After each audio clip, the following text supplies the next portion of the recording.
Welcome to Inspirational Leadership. I'm your host, Kristen Harcourt, and excited to be back with all of you today for a really great conversation. Today, I'm going to be speaking with Angela Champ, who's the head of HR at Alpine Building Maintenance and has worked in various senior level HR positions over the last 20 plus years. She's passionate about lifelong learning and inspiring others to achieve their best potential. Angela writes, blogs, and speaks on a variety of leadership, professional development, and personal growth topics. Her newest book is called The Squiggly Line Career: How Changing Professions Can Advance a Career in Unexpected Ways.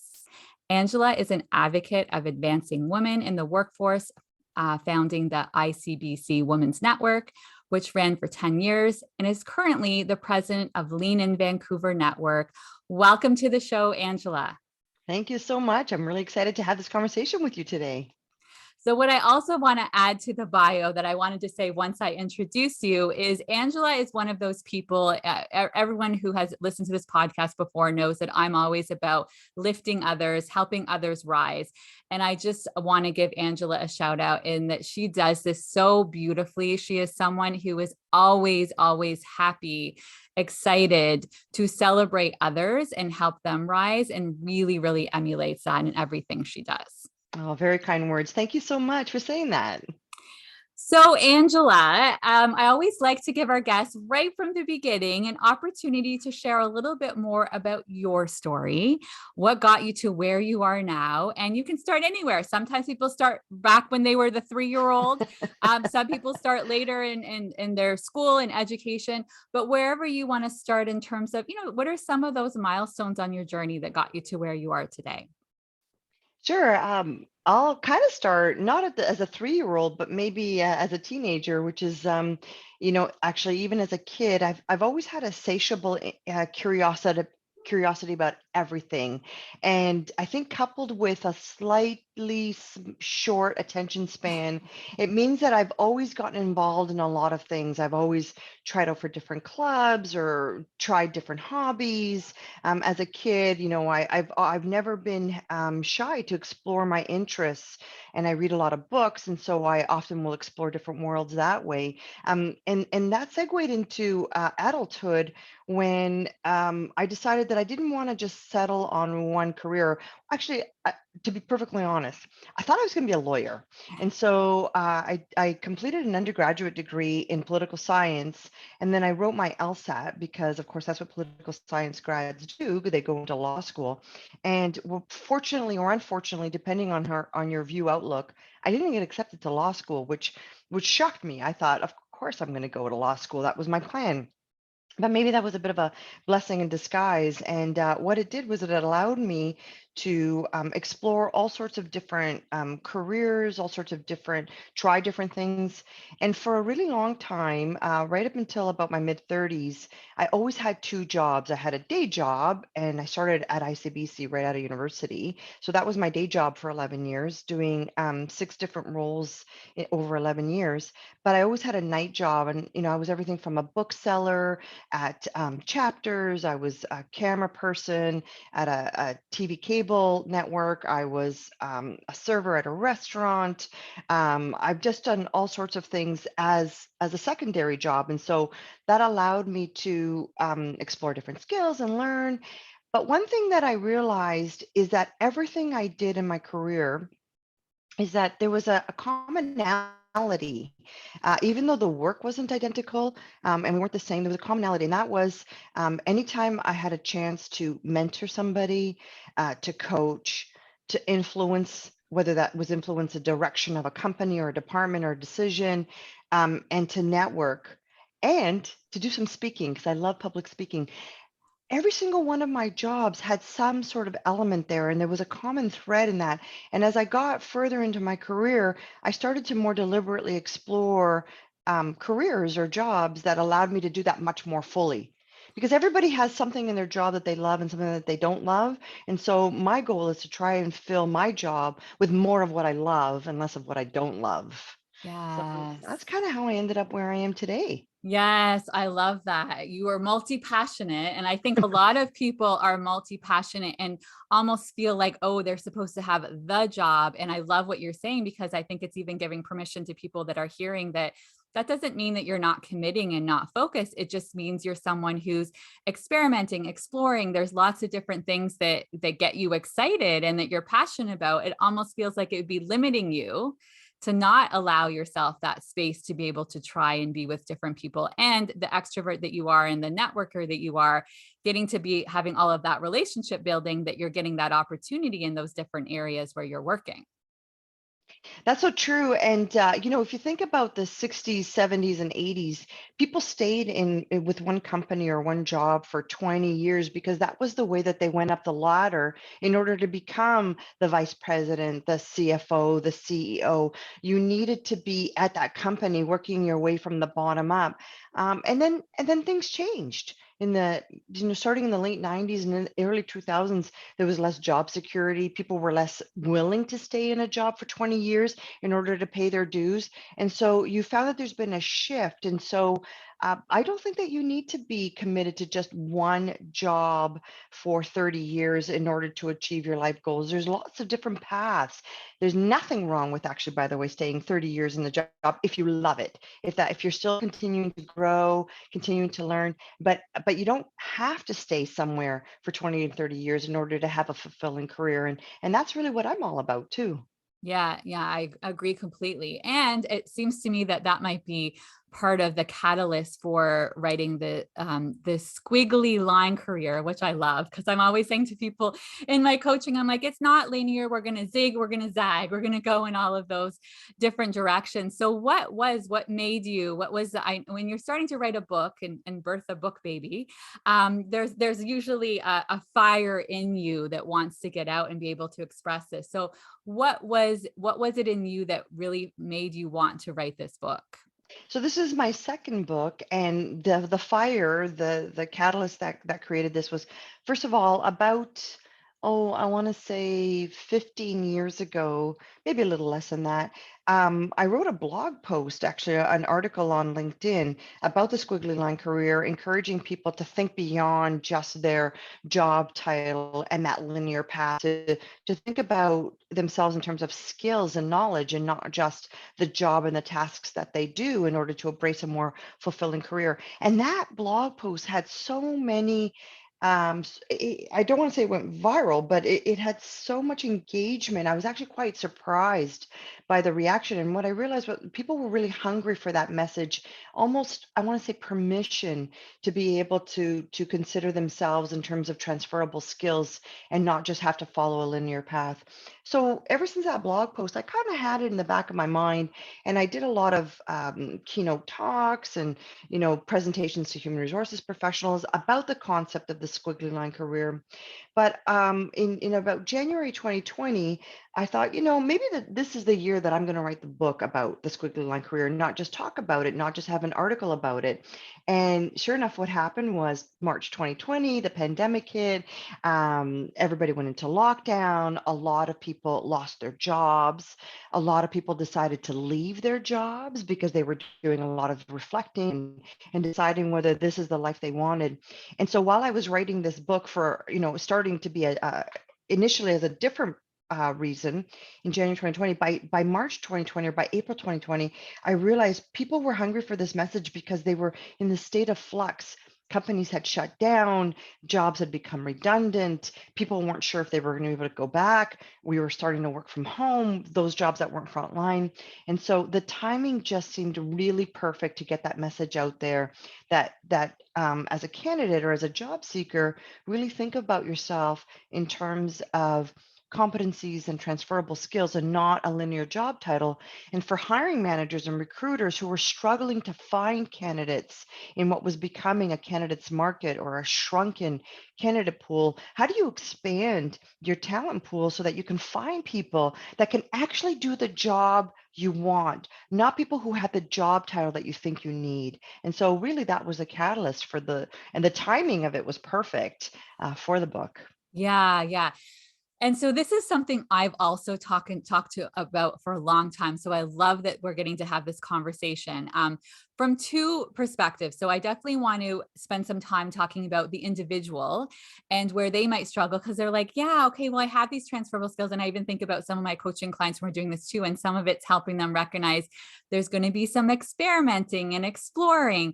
But I want to talk a little bit to them around, okay, so what does that look like if they're starting to be open and looking at their transferable skills?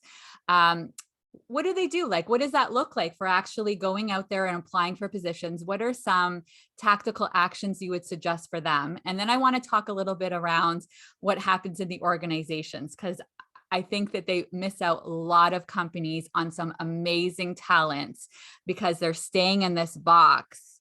And people who could be coming from diverse industries, could be coming from other roles. They have so much to offer that organization and those teams. And there's some risk aversion that really has a huge impact. And I think these are both really incredibly important conversations. So let's start on the candidate side. So the individual who's recognizing, yeah, like, you know what? So I'm thinking of a client of mine as well, where she says, I realize I've kind of fallen into all of my roles. That's been my career path. It's like someone says, you're awesome, we want you. And I kind of go, but now she's wanting to take a step back and do exactly what you're saying and get really clear on what are the things that I'm doing in my job where I feel like I'm in my zone of genius, zone of excellence, get excited, get fired up.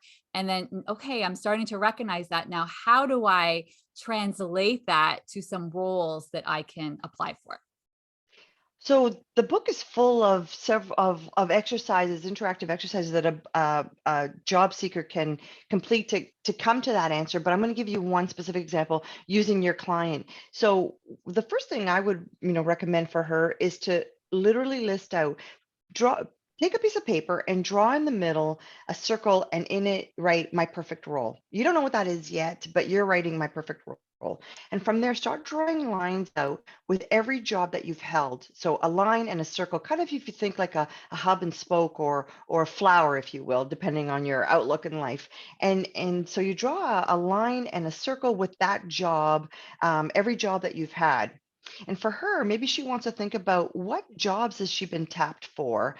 What is it about those? What did people see in her? She was very organized. She had good people skills. She was a great problem solver. She was creative, whatever it is. So for each job that she's identified or that a candidate identifies, list what it was about that job that people identified the skills that you were good at or that you love to do. They might not always be the same thing, by the way. You might be really good at something, but you might hate doing it. And so it's really important to be clear on stuff you are good at and stuff that you love to do.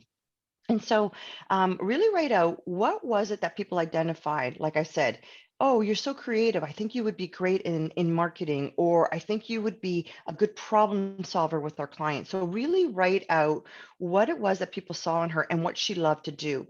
And then start circling where you see common themes. Like I mentioned in my example, it was about networking, mentoring, coaching, influencing. Those were the common words that were coming up in every single job of the parts that I loved. There was a common theme. Once you identify the common themes, you can really think about, okay, so what does that look like? What roles will allow me to really fully engage and use those skills? Not That's when you start thinking about the job titles. You don't think about the job titles to start with. You think about the job titles after you've identified what those skills and competencies are. Another way that you can do that is look at the work that you're doing right now. What are the outcomes of the work? So maybe my job is to phone customers, cold call customers and make sales. Maybe my job is to increase revenue by 10% year over year. Okay, so that's the outcomes, right? But what are the skills that allow me to do that and to do that well? So aside from talking about the outcomes, what are the skills? And that's how you start identifying what's transferable to other jobs. Because maybe your next job won't be about cold calling clients, to get them, but maybe it'll be being a technical specialist to help them solve their software problems. And so it doesn't have to be the same job, but it might involve the same skills. So those are some of the examples of things that tactically job seekers can do in order to help identify what that next step's going to be for them. Yeah, yeah. And I loved doing this because what we saw were some of the things that were in her zone of competence or zone of excellence were exactly like you said, things that she didn't actually enjoy. People keep giving her that work because she's good at it, but she doesn't actually enjoy it. And then also getting clear on those different ways you can be pulling those skills into lots of different jobs. And the other thing that we always look at as well is what are the core values as well, so that when you're looking at an organization, not only the role, but is that company really aligned with your values and the kind of place that you want to work?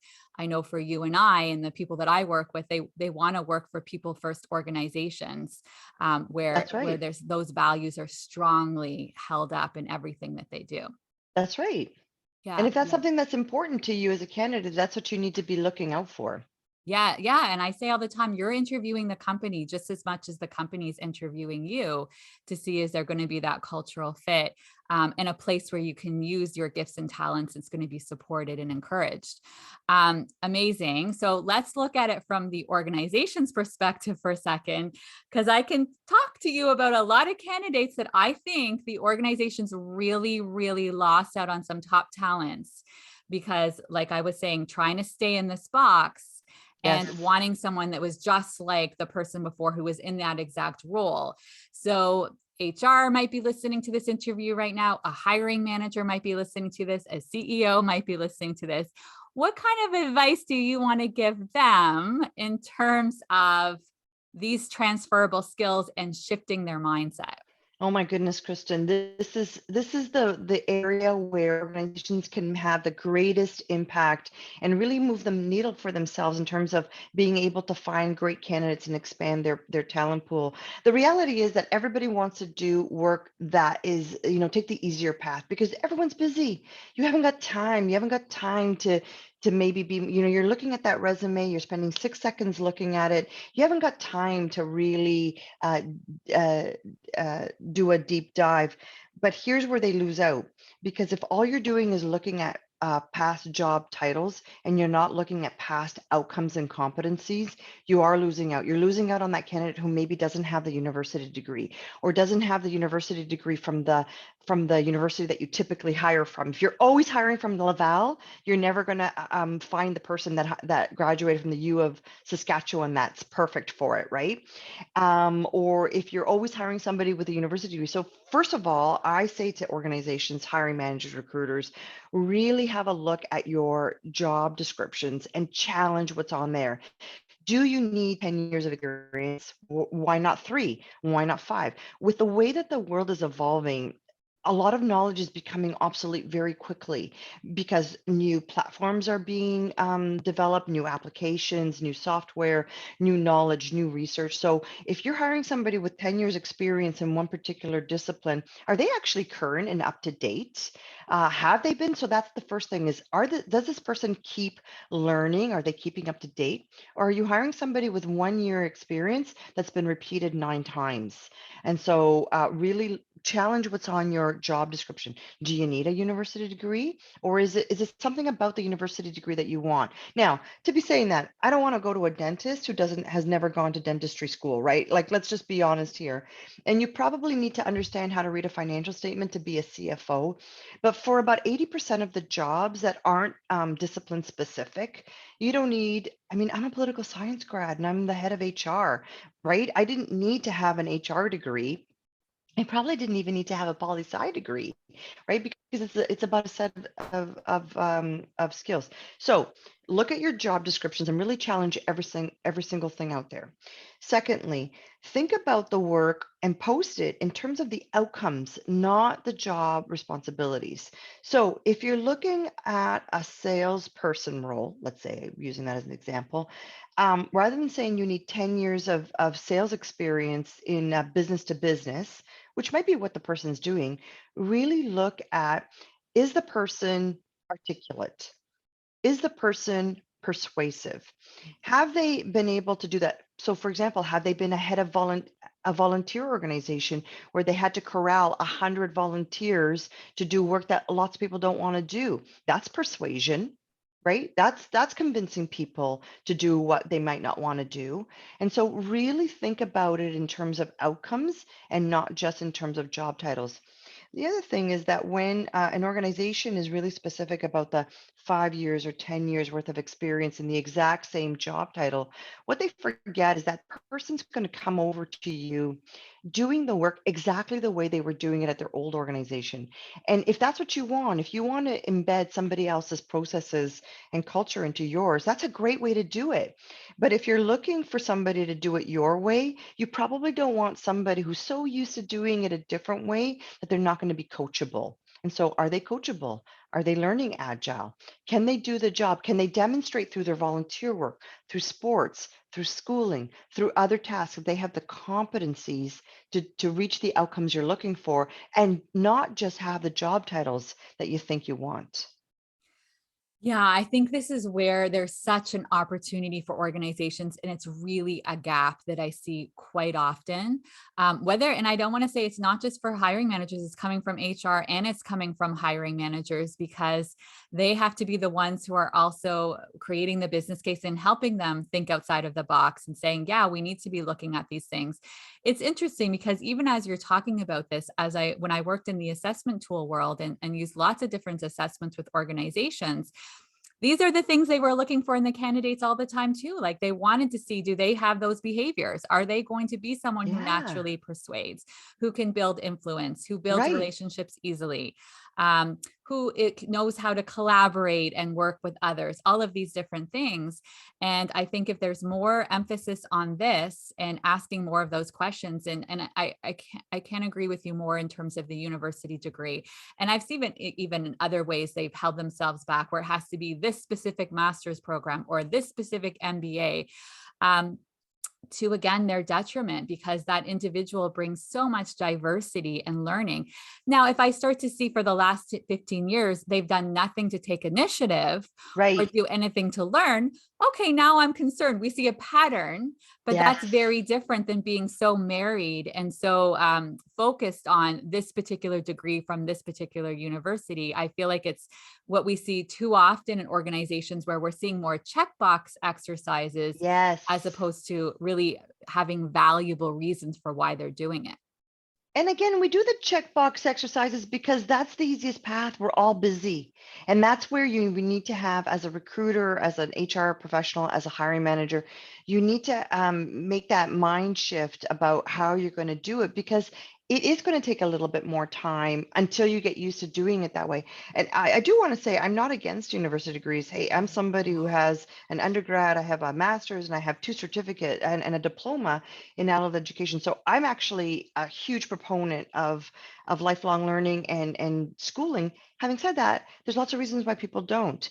Maybe they don't have the financial resources to go to school. Maybe they had to work for a living because they helped support their family. Maybe they didn't have the grades to go in, right? They didn't get accepted. Like me, I didn't get into law school, right? I mean, there's lots of reasons. Maybe they're new immigrants and they haven't, they need to do a different path. So there's lots of reasons why people don't pursue school. So this is not about not having university grads. This is about expanding your mindset about who makes a good candidate. And really, who makes a good candidate? I think hiring managers and recruiters should look for these things. Is the person learning agile? So as you said, Kristen, are they learning other things in different ways? Are they reading books? Are they volunteering? Do they have a growth mindset, or are they fixed on doing things exactly the same way that they've always done it for the last 15 years? Do they have strong emotional intelligence? Because people who are emotionally intelligent are much more coachable and willing to learn, and so they make a much better employee and colleague and all around human being, if I may say. Do they take responsibility for themselves? And so these are the traits that you need to look for that are beyond just what's written on the resume with a job title. Well, and this is where ultimately the struggles happen because we have organizations with a bunch of humans. So if you go in and you're able to achieve results in terms of business outcomes, but you can't work with the humans, speaking to emotional intelligence, there's going to be a huge cost to those individuals. And this is where I talk so often around the tangible and intangible. When you have a toxic leader, the costs, there are so many hidden costs that you're not even realizing. Every time somebody leaves that organization, every time that person leaves that organization and talks to other people about that organization, all of the individuals who are staying there and might be working, but they're not engaged, and we've got a lot of presenteeism. There's so many costs. So I really am glad that you identified the emotional intelligence. As someone who does a lot of work in emotional intelligence, I'm a huge proponent of it. And I think you've led us beautifully to when we start to talk about workplaces. You and I met originally from Work Human and being attracted to the Work Human conference. And I think the name just attracts, I've been using the language for Work Human for a while. And I think that name makes a certain leaders just gravitate towards it because what we're trying to create. So when you start to think about creating a human workplace, what does that look like for you, Angela? For me, that looks like, first of all, honoring the person as a human being and not just a worker bee who is a means to an end of making profit for the organization. These are people who have families and friends and people who love them and passions outside of work. Maybe they do arts and crafts. Maybe they're woodworkers. Maybe they dance. Maybe they're writers. Maybe they play baseball. And so it's really about honoring the fulsomeness of the person and not just treating them as minions. The movie just came out, so I've got that on my mind. For sure. It's also about being open to the rich experience that groups of employees would bring to you. So, for example, being open to suggestions, new ideas, new ways of doing things, and not thinking that the leader of the organization has to have all of the answers or should be the only one who can dictate the only answers, but really being open to what others contribute and taking advantage of that richness. Part of being a squiggly line careerist or taking advantage as an organization of the squiggly line careerist is that what you do is you take ideas from different industries, from different professions, from different hobbies, from different books and ideas, and you synthesize them to make it work for your organization. And so if you're not open to those ideas, you're certainly not creating a work human environment. It's also about recognizing people, thanking them for a job well done, recognizing them for their life milestones, and really celebrating who they are as people and not just as a means to an end. Yes, yes, yes, absolutely. I think everything you said there is really, really important. And then it brings to me when you start to think about inspirational leadership, right? So to me, inspirational leadership are a certain level, a certain amount, different behaviors that show up in leadership. And from my perspective, leadership is a work in progress. You're never done growing and evolving. And so I'd love to first hear what your ideas of inspirational leadership, and then I'm going to ask you some questions around your leadership journey. So what shows up for you if you were to describe some of the leaders who really inspired you and you're like, we need more leaders like this? What were they really doing that you thought they did really, really well, and why people were so inspired to follow them? So underpinning that answer is a person that I've got in my mind that, again, showed really strong emotional intelligence. That meant that they were self-aware about themselves and could manage their emotions, even in times of very high stress. They were always very positive. They're not to say that they didn't have their down moments or their vulnerable moments, but they didn't let that define them or let that be the only emotion they showed. And they were able to translate that in the relationship that they had with their team members, as well as their peers and the customers. So that would be for sure the underpinning or the foundation of everything. An inspirational leader, the person I've got in my mind is somebody who stretched us, so challenged us to go beyond what we thought we could because they believed in our potential. And that's certainly something motto that I've adopted for myself. It's somebody who then, admitted when they were wrong, but also continued to work on themselves. Somebody who really championed their people, right? Were good advocates for them, good sponsors for them, and were able to articulate to others within the organization in order to help their people, and weren't jealous about that, because sometimes you've got leaders who've got team members and they don't want their team members to do well or get promoted because they're jealous of it. But when your team member does well, goes off to become the CEO of another company, or leaves an individual contributor role to become a manager, that needs to be a source of pride, because perhaps you helped inspire them or develop them to get there. Don't be jealous, be inspired by that. So to me, that's my definition, or inspirational leaders that I've worked with in the past. I'm definitely had those elements. And so we want to also on the show talk about leadership, and that we're all works in progress. So when you think about for yourself, what have been some of the leadership lessons? What stands out for you for something you might be currently working on, or something that you have worked on that has been a growth edge for you? Oh my goodness. I'm a person that still comes into the office every day. I know I'm in the minority, but I actually like coming into the office because I like that separation from home and work. And so usually on my drive home, I reflect on my day and I think, what did I do really well today? And, what didn't go so great? And I mean, luckily, I have better days and I have non-better days. But one thing that I'm always working on is my patience. I'm a very impatient person.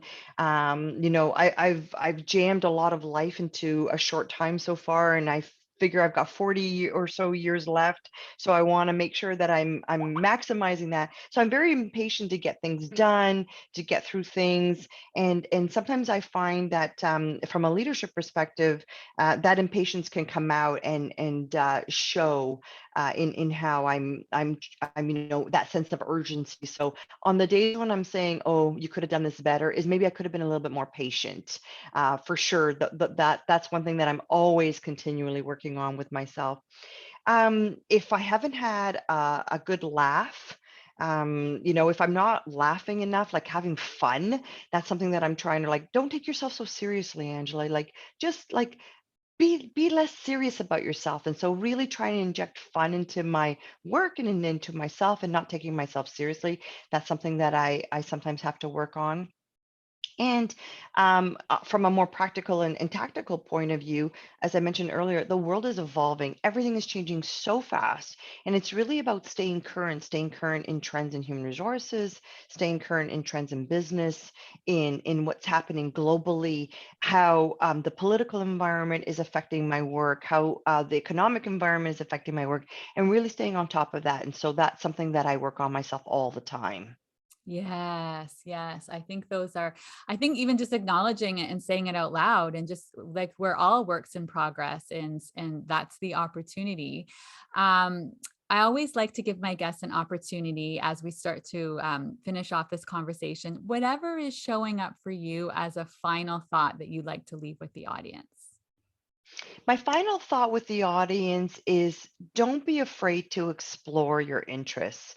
And I'm not saying you have to quit your job and go find another job in a different industry, but explore those volunteer opportunities, explore those hobbies, really take some time to see what's filling your well, even if it's for a short time. You try something, you decide this is not for me, or you try something, you say that was enough for it. And then once you do that, think about, what was it about that experience that adds to your skills, your knowledge, your competence, and how do you translate that to your current work or to work that you want to be doing in the future? Don't be afraid to talk about yourself or think about yourself in terms of skills that you have and knowledge that you have, and not just the job title that you have. And if you are thinking about becoming a squiggly line careerist and switching professions and changing jobs, know that that might mean a lateral move. It might mean a step down. Maybe you're in a leadership role and you might have to go into an individual contributor role. But by displaying the competencies of learning agility, growth mindset, emotional intelligence, even taking a lateral step or a step down, you will shoot right up. And I really, really believe that. That's what I'd like to leave your listeners with. So good. And I always say to people too, it's like that next move is not the move for the rest of your life. That next move can lead to another move and another move and another move. That's But if you right. don't take that first action, you don't get to the next iteration. So true. Yes, beautiful. Angela, where can people learn more about you or connect with you? Lots of ways. First of all, you can go onto my website, angelachamp.com. Simple, really easy, just my first and last name.com. There you can find out about me and about the books that I have, about how to order it.